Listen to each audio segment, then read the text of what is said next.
Okay, I know. I looked at the calendar. It's Thursday. Woo-hoo! It's time to take a breath. Wendy, we got through Nehemiah week. We did. We survived. Woo! Yeah, it was fabulous. We had a great week.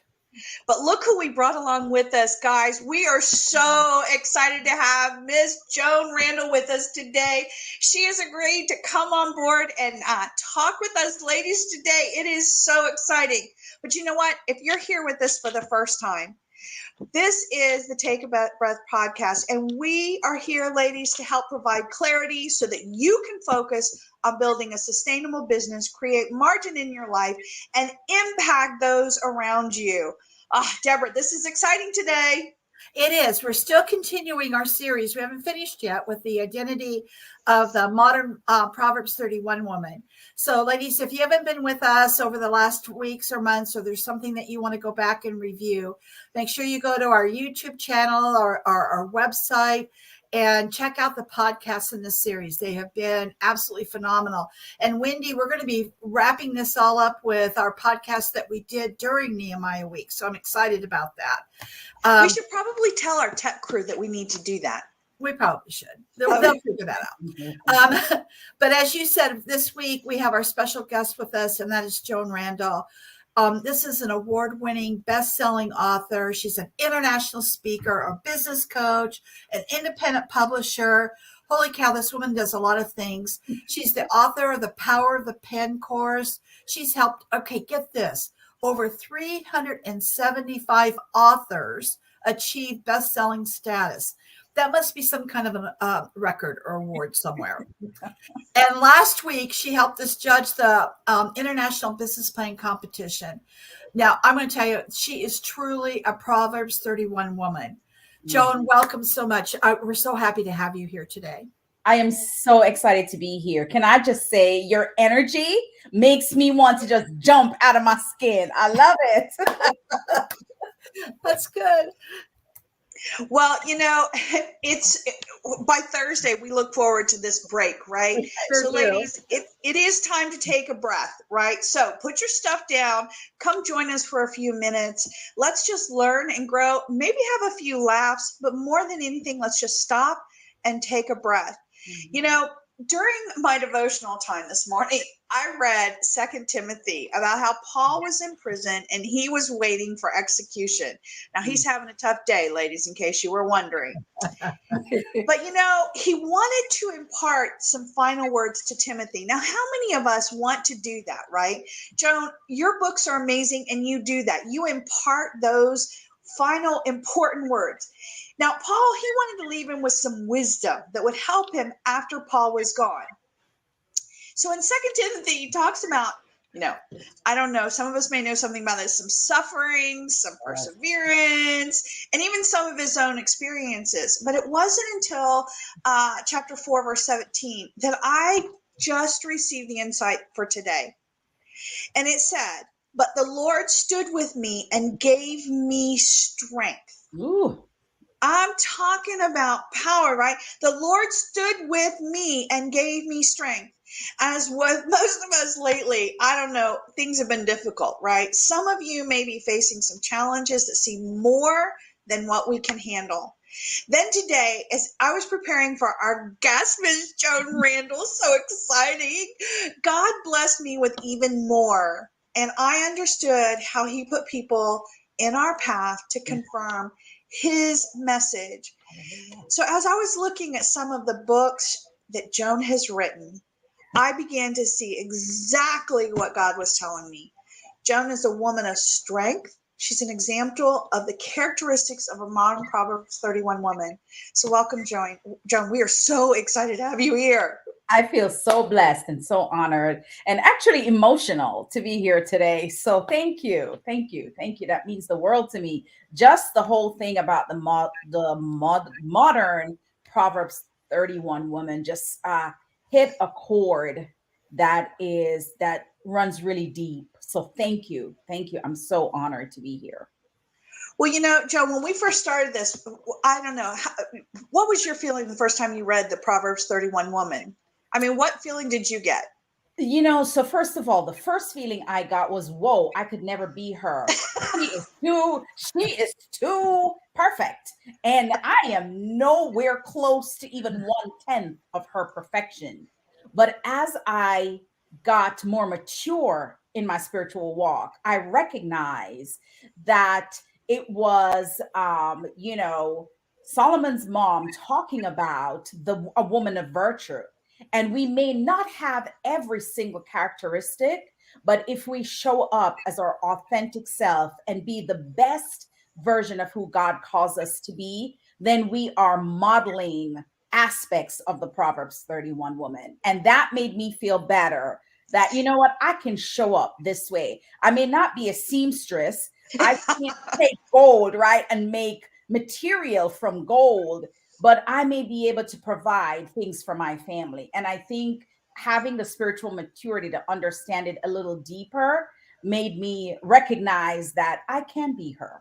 I am her.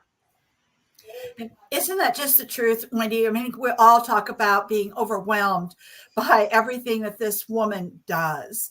But now in this, through this study, we're talking about who this woman is, her characteristics, and how do we develop that in a way that honors how God put us together, his divine design for us. How do we pursue after him? And I'm just really beginning to really want to pursue after her and find out more about her and how does she do these things and not be so intimidated. Yes. By all her checklist of items. If I could get rid of my checklist, I'd be happy. I know. And I'm going to tell you, at Nehemiah Week, Andy Mason really inspired me about my checklist, right? So if you were at Nehemiah Week or didn't get an opportunity, you definitely, it's not too late. You can purchase it and get the recordings, but Andy Mason was one of the top speakers that really hit me. Because, it's true. It's not about her to-do list.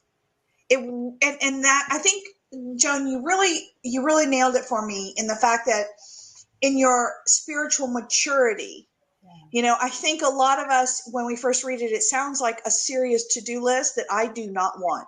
Right. You want me to get up early and cook for everybody and then stay up late and do, no. And so I think that's true with that spiritual maturity. And that's what we've really been talking about. So Joan, part of our podcast, one of the things that we like to do is we like to kind of bring out 3 points.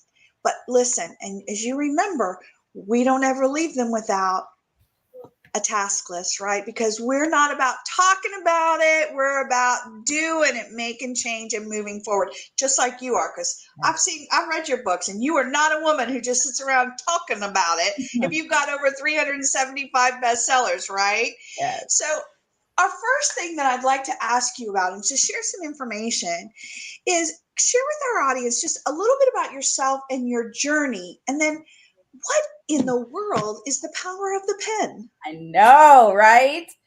So, wow, let me tell you, I'm going to summarize my journey so you kind of have a background as to why the power of the pen runs so deep for me.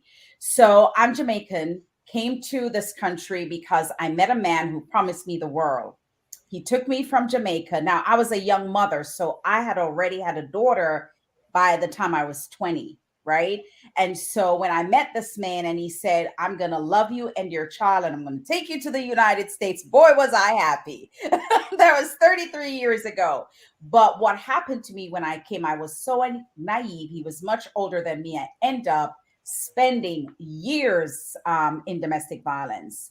And my abuse run the gamut. So it was physical abuse, it was psychological, it was mental, it was financial, it was spiritual. There were things about the Bible that I could not say. There were things about Jesus that I couldn't open my mouth and say. So I just left Jesus by the wayside, totally abandoned who I thought Jesus was, right? Based on me wanting to acquiesce to everything this man was and become the person he was looking for. So I basically lost myself. But long story short, I got to a point where I wanted to take my life because I did not know where to turn. I did not know who to go to. And so I ended up planning planning to take the life of my children and myself. Well, God prevented that from happening through my 3.5-year-old daughter. And I ended up running away one night. All three of us grabbed my children in our pajamas. We drove out 10 black trash bags in 7 in the trunk, 3 on the back seat, and both of my daughters sitting in the front seat strapped. And so that was how I left my husband. Ended up in Florida, staying with my sister for a while. After being there for about 4 months, it got so uncomfortable because bear in mind, I'm living now with my sister, who has 3 sons, and I have my 2 daughters. So we shared the bottom of a bunk bed in my nephew's room. So my daughters and I slept one way, my 2 daughters slept the other way on the bottom of a bunk bed for about 6 months. And we lived out of our suitcases. And after that time, I could not stay in that cramped lifestyle anymore. So I ended up getting an apartment, knowing that I was not able to afford the apartment because I'm working for a job making $7.50 an hour. And I moved out anyway, and within 3 months got evicted.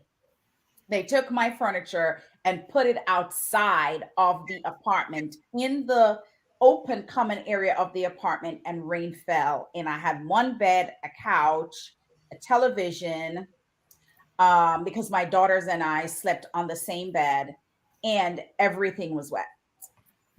And I couldn't speak. I felt like I lost my voice. I lost the ability to even communicate. And so my daughter, my oldest daughter, she was about 12 or 13 at the time. And she called my sister. My sister came with her husband. They took the wet furniture, they put it in the back of his truck. And then my sister just jumped on the phone and started making phone calls. And that was how I ended up being homeless. And so, I got to a point where I hit rock bottom, and there was nobody else to talk to but the Jesus that I had disavowed when I met my husband. And I said, I need you because I can't do this. I have no words. I don't know what to say to you. I do not know how to pray. I do not know what is appropriate at this time to say, but please help me.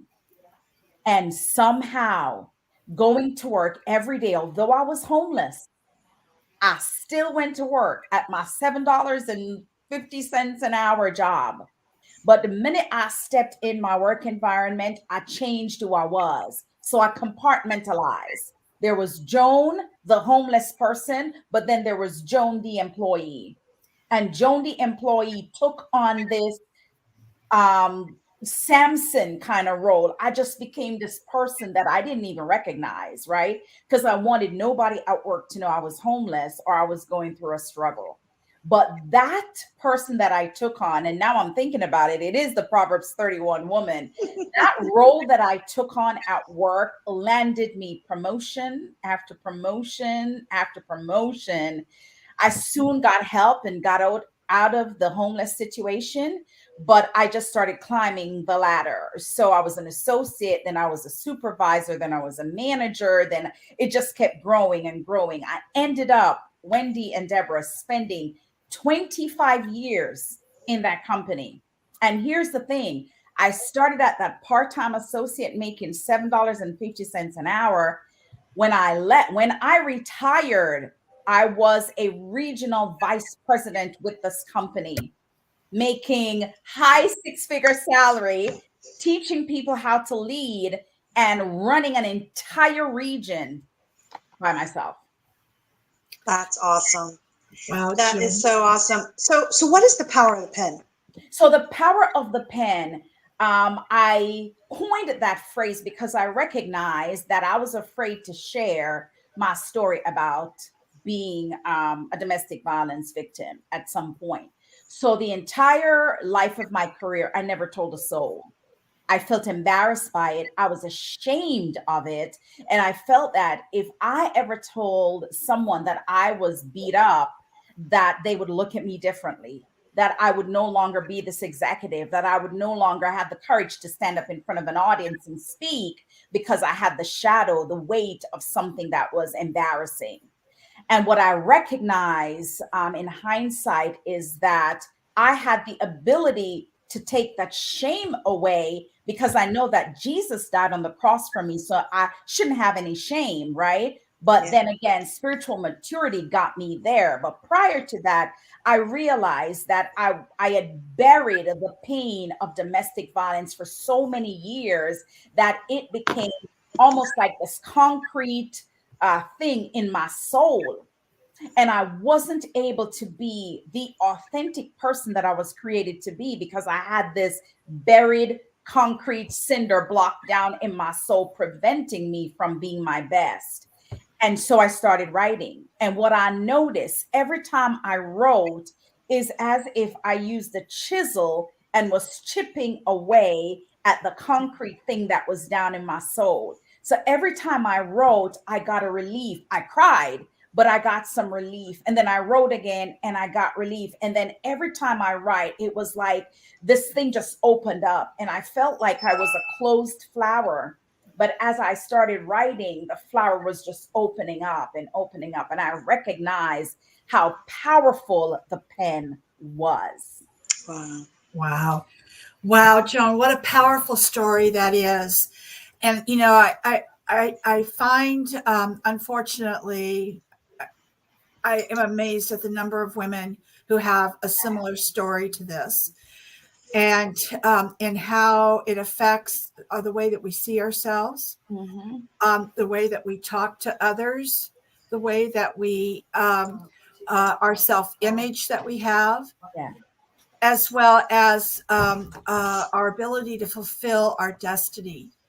And so, unfortunately, too many of us can say have a similar story. Yeah. And we can talk about that, I guess, a little bit offline. But what I really would love to hear from you is, you know, you talked about your struggle to overcome, and you've written about it in a number of your books. I'm just going to name a couple of them so people can know what we're referring to and how they can find those. Yeah. You talk about the image in the mirror and the bags in the attic. I love that title. That story, Your Mother's Courageous. I got to write it here. Courageous Journey of Escaping Abuse and Evoking the Will to Survive Against the Odds. You know, it is about the odds. We can get bowed under. You talked about that weight that we have, or that people can see it, you know, emblazoned on us. So I know we have women, unfortunately, and we have men, because men are abused as well, whether it is psychologically or verbally or physically, as you said, spiritually. So we have people out there in the audience today that are listening, and maybe they've been through it and they're on the other side, or maybe they're just starting that journey of release and recovery. What kinds of words of hope, of action, things that they can grasp onto today if they were saying, Joan, tell me how you did it? Yeah. So that's a great question. And I have 3 words come to mind. I love alliteration, and you will hear more about it as I talk. And so if they don't remember anything, I want them to remember this: partner, plan, prepare, or partner, prepare, and plan. Because the first thing, if they are in the situation today and they're listening, they're watching the podcast, and their abuse may not be physical, it may be emotional, it may be psychological, right? They have to connect with someone that they can trust. You can never do this on your own. If you try to do it alone, you will never be successful. So they have to partner with someone, a spiritual mentor, an advisor, a psychologist, a friend, a neighbor, someone from church, someone that they can trust, right? And then they have to plan. If they want to leave, what is the plan? How do I leave? And that is very important. Some people don't necessarily want to leave, but they want the situation to become better. Now, I am on the side that will say, if you're being abused and you're unhappy, you should leave. But there's situations that prevent people from just picking up and leaving. And so I get that. So anyway, you have to write down what it is you want to do, and make sure where you are writing it, you're the only one that has access to it.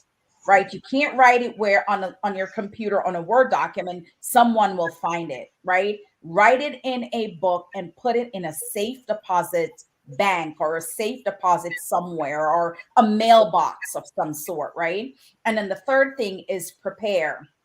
If I am going to leave or if you are going to leave, what are the things that I need to have that when I leave, I don't have to go back, right? My child's passport, birth certificate, social security cards, medical cards, the deed to the house that's in my name. Those are important things that you have to prepare. So again, making sure that you know exactly where those are, that if you do decide to leave, that you can grab that safe deposit box or grab that whatever you have it, that plastic bag that's wrapped in something, and that, you know what I mean, and take that with you. So those three things are very important if you decide to stay or leave, right? And I also want to give this information. The domestic violence hotline is out there. It is available to everyone, no matter the type of abuse that you are experiencing. It is 1-800 1-800-799-7233. And I'm going to say that again. It's 1-800-799 and it's 7233.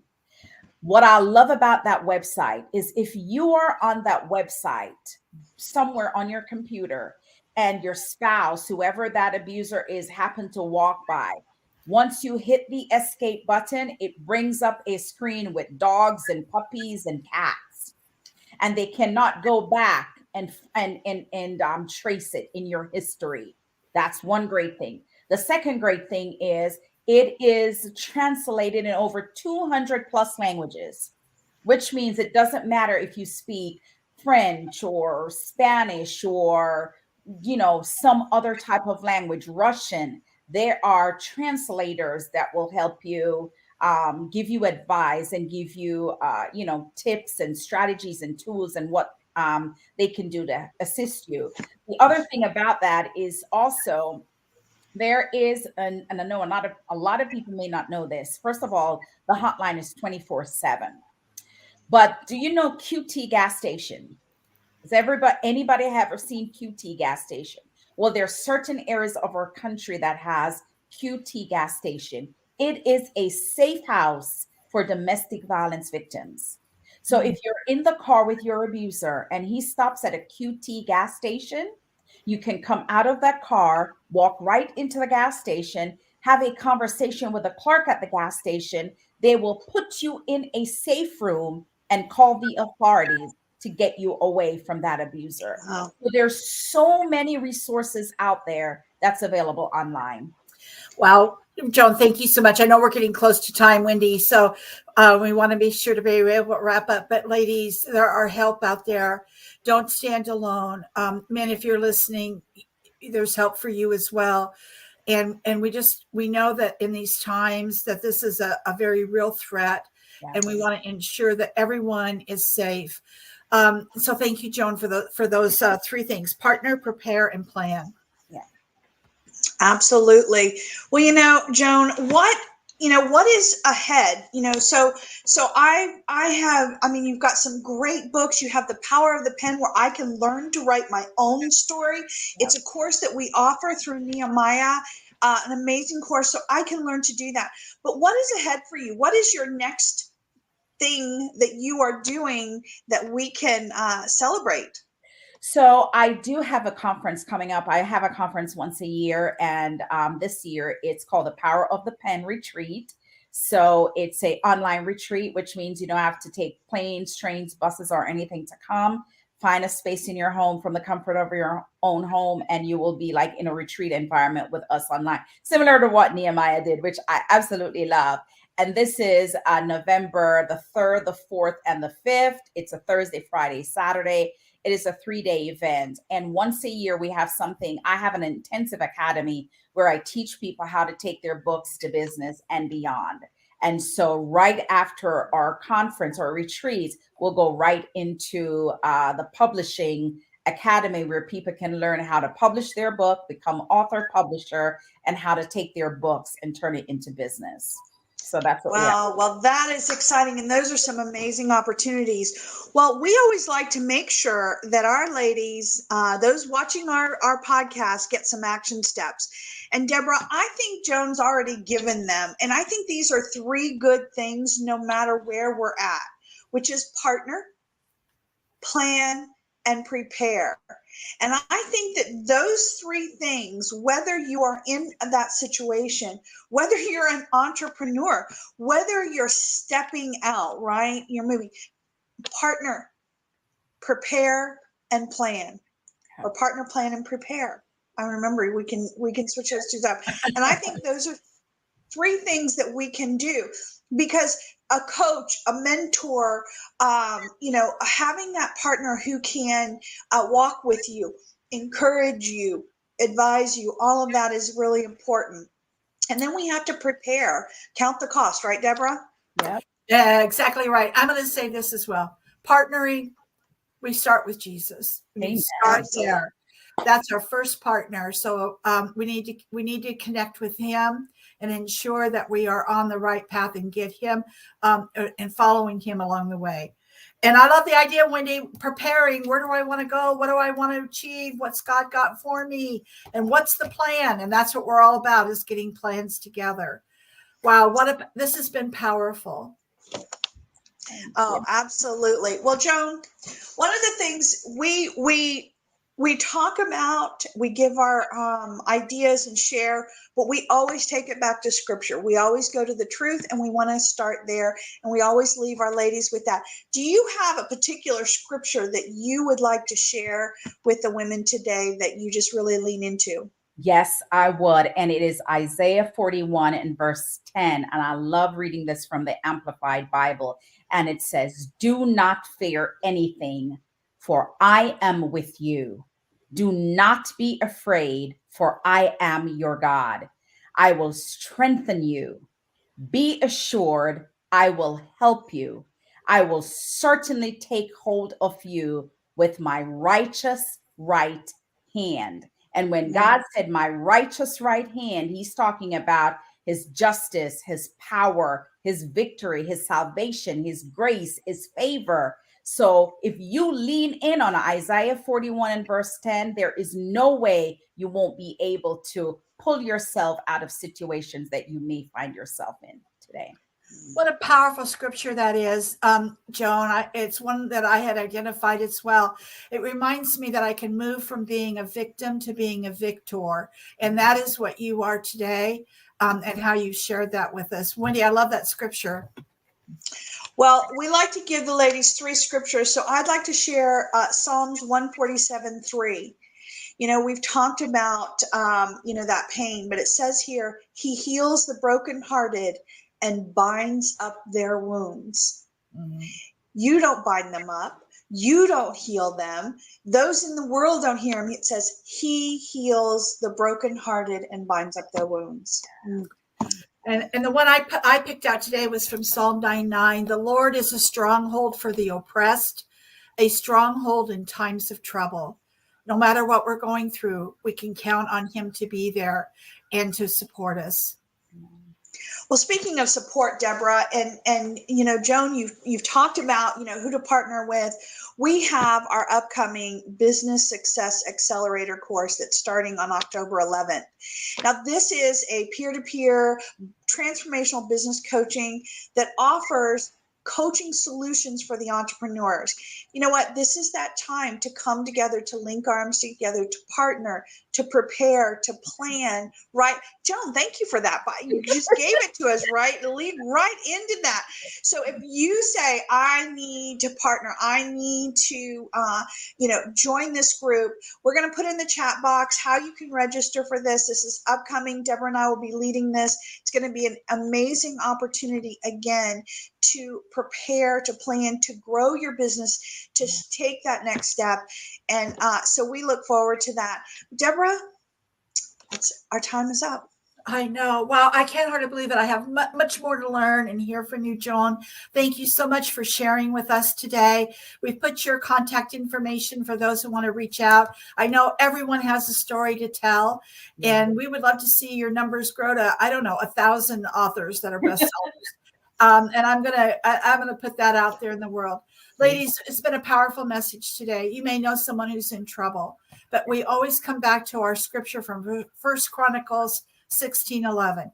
Look to the Lord and his strength and seek his face always. Thanks very much for joining us. Thank you, Joan. Thank you. Bye-bye, guys.